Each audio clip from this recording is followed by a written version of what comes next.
Hello, ladies and gentlemen. Welcome to a Saturday evening episode of Ted's Cellar with me, your most gracious host, Ted. Um, Now, today I thought that, considering that sort of like, well, not to say it was emotional, but like, considering that sort of like the last episode of Ted's Booze Cellar was on, quite a, beer with a lot of sort of like detail to it and quite a lot of sort of like interesting sort of aspects to its flavour and everything. I thought I'd go for something that I think might be a little bit more simple this time. So this time I've gone for something by And Union, who are an interesting little brewery who specialise in unfiltered lagers and that sort of thing.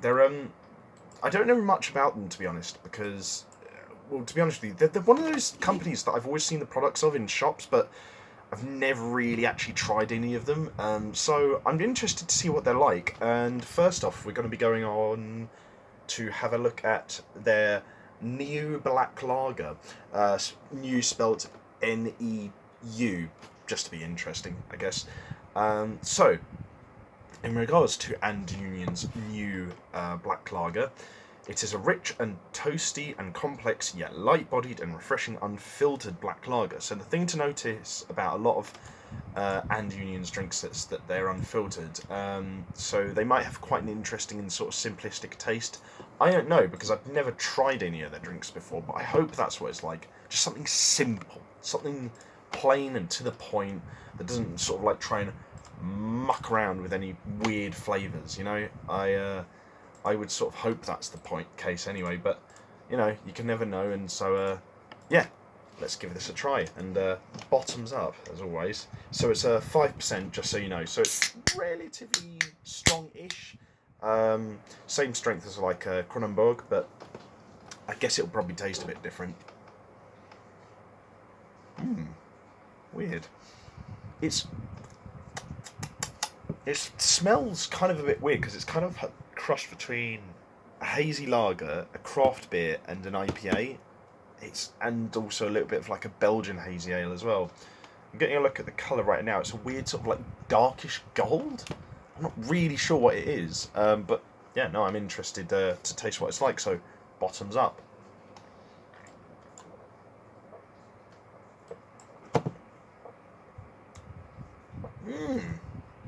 I'd say my sort of thoughts about the smell are similarly reflected in its taste, except it doesn't necessarily have the same aspect of, having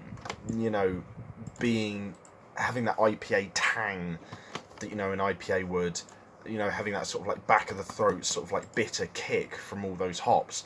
So if you want something that's kind of got sort of like maybe the strength of a IPA and has sort of like some of the flavour aspects of it, but without that sort of like bitter, sort of hoppy kick at the back of your throat, this is probably quite good for you then.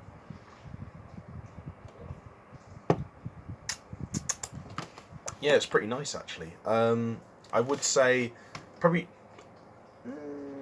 let's say maybe it depends on the kind of meal you're making, that it could possibly be a cooking drink.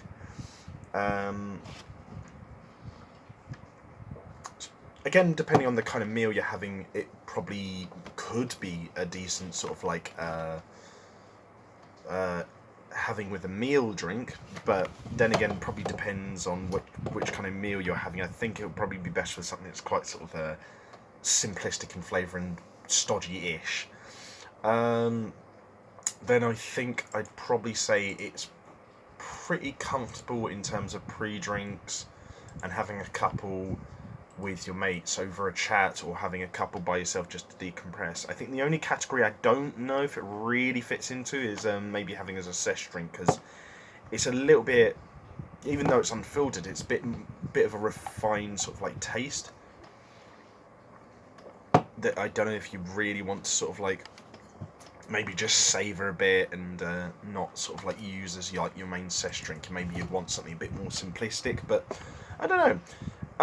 It's funny because even though it's meant to be sort of like a simple, unfiltered sort of like beer, I've had a fair bit of stuff to say about its flavour, and it is actually a really nice lager.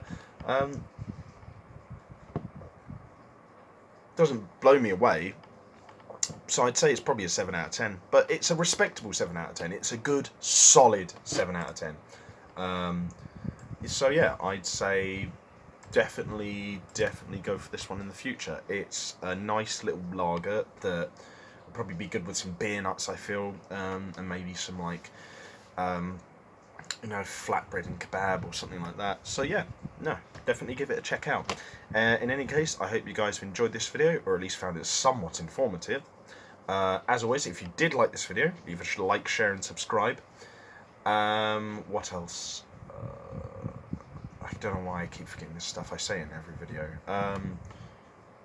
What else was I going to say? Oh my god, I've actually forgotten.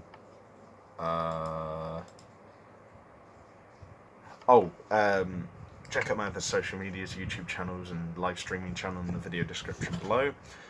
And yeah, as always, and leave any suggestions for any future possible videos, be them reviews or otherwise, in the comments section below. And yeah, as always, have fun, stay safe, drink responsibly and know your limits, and I'll see you guys next time at the bar on Ted's Booze Cellar. Bye bye for now.